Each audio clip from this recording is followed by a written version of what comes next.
Assalamualaikum warahmatullahi wabarakatuh. Kali ini saya ingin sharing tentang metode dakwah. Kemarin kebetulan saya banyak menemukan sekitar ada 5 sampai 6 soal tentang metode dakwah, yang intinya metode dakwah itu seputar 4 macam, yaitu ada bil jidal, kemudian yang kedua ada bil mauizah hasanah, yang ketiga bil hikmah, dan yang keempat bil hal.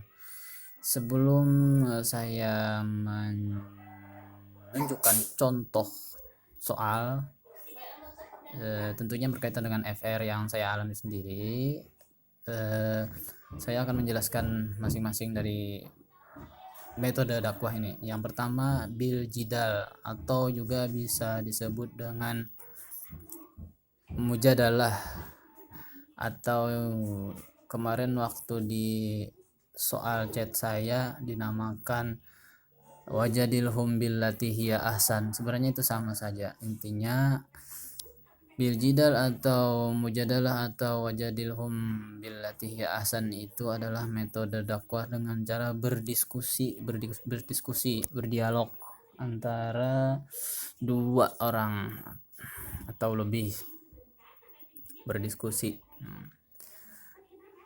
Contohnya misalkan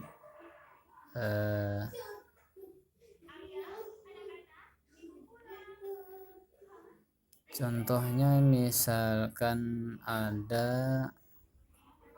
kasus yang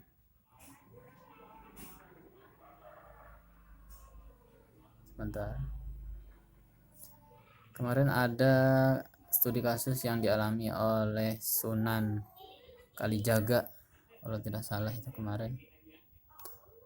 Nah, sebenarnya sebelumnya sudah pernah saya share tentang ini bil saya menyebutnya bil. Nah, di sini saya contohkan berdakwah dengan cara berdiskusi atau membentuk sebuah forum sendiri dengan nama atau sebutan tertentu, misalnya majelis taklim, bahsul masail, dan lain-lain, merupakan bentuk dari berdakwah. Di sini jawabannya kan C, bil jidal atau mujadalah, karena ini bentuknya berdiskusi, sebuah forum. Nah, kemarin ada kawan-kawan yang menanyakan bagaimana dengan yang dialami oleh Sunan Kalijaga dengan Adipati itu. Nah, kalau di soal SKB kemarin langsung disebutkan metodenya. Jadi bentuk soalnya bentuk kasus, studi kasus, langsung disebutkan metodenya.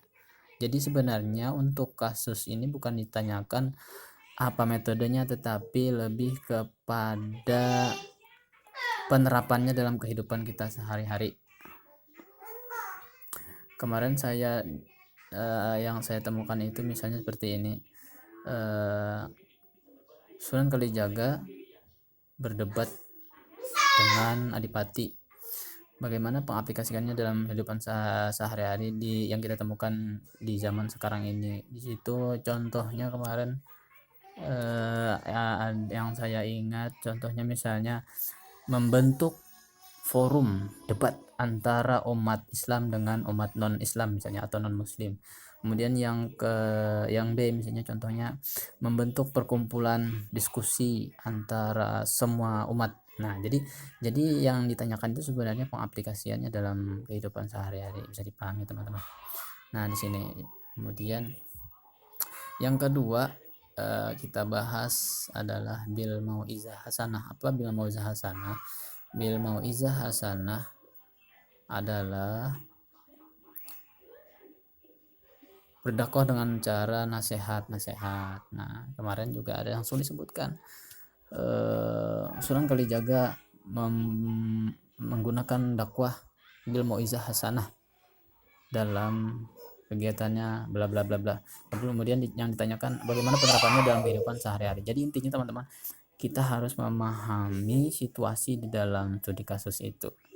Nah, di sini yang disebut dengan bil mauizah hasanah dakwah yang kedua adalah berdakwah dengan cara arif bijaksana, semisal melakukan pendekatan sedemikian rupa sehingga pihak objek dakwah mampu melaksanakan dakwah atas kemauan sendiri, tidak merasa ada paksaan, tekanan maupun konflik. Intinya bil mauizah hasanah itu dengan memberi nasihat. Contoh misalnya Ustadz Abdul Somad memberikan nasihat kepada contoh misalnya kepada muridnya. Nah, itu kan termasuk bil mauizah hasanah. Bisa dipahami teman-teman. Kemudian yang ketiga, kita singkat-singkat saja. Yang ketiga, bilhal atau suri tauladan.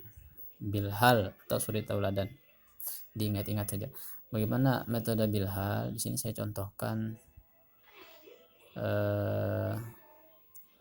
sebentar. Saya carikan contohnya. Nah, ini. Sini dulu pernah saya lempar kuis di grup itu. Ada pernyataan bahwa kita mengalami krisis kepemimpinan yang membawa pada krisis kepercayaan baik terhadap lembaga tertentu maupun perorangan. Muaranya adalah dekadensi dan degradasi moral. Realitas sosial membuktikan banyaknya terjadi pembunuhan dengan sadis yang disebabkan persoalan sepele atau karena tidak mau bertanggung jawab atas perilaku amoral mereka. Ironisnya kejadian-kejadian tersebut banyak melibatkan umat Islam. Sebagai umat mayoritas di negara ini, baik sebagai korban bahkan sebagai pelakunya, hal ini menjadi tantangan dakwah Islamiyah yang menjadikan dai sebagai titik sentralnya. Oleh karena itu, tulisan ini dihadirkan untuk memberikan gambaran tentang peran dai dalam menjadikan kehidupan sehariannya sebagai contoh teladan. Nah, disitu kan kata kuncinya itu adalah contoh teladan. Dalam term agama disebut suatun hasanah, suri tauladan yang baik. Dakwah apakah yang sesuai dengan fenomena di atas? Nah, jawabannya adalah bil hal. Sini bil hal. Jadi intinya teman-teman, bilhal itu memberikan contoh teladan. Kita langsung mencontohkan teladan kepada orang yang didakwahi. Misalnya kita mengajarkan orang sholat, maka kita contohkan sholat. Kita mengajarkan orang berwudu, maka kita contohkan dia berwudu dan sebagainya. Kemudian yang terakhir ada metode dakwah, apalagi yang belum ya, bil hikmah. Nah, apa itu bil hikmah? Hikmah itu kan artinya bijaksana. Bentar saya carikan contohnya bil hikmah. Sebenarnya banyak teman-teman di grup ini yang sudah men-sharing soal-soal bentuk kuis. Nah, intinya kita banyak-banyak membaca, memahami. Bil hikmah. Nah, ini ada bil hikmah atau dengan bijaksana, yaitu berdakwah dengan cara arif bijaksana, semisal melakukan pendekatan sedemikian rupa sehingga pihak objek dakwah mampu melaksanakan dakwah atas kemauannya sendiri, tidak merasa ada paksaan, tekanan maupun konflik. Nah, jadi dengan berdakwah secara bijaksana tanpa ada paksaan, intinya. Kemarin ada juga soal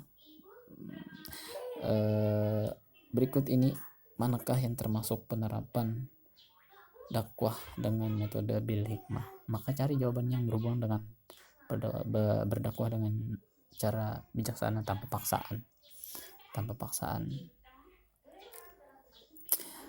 Oke teman-teman, sekian penjelasan dari saya tentang FR mengenai metode dakwah. Salah hilaf mohon maaf. Assalamualaikum warahmatullahi wabarakatuh.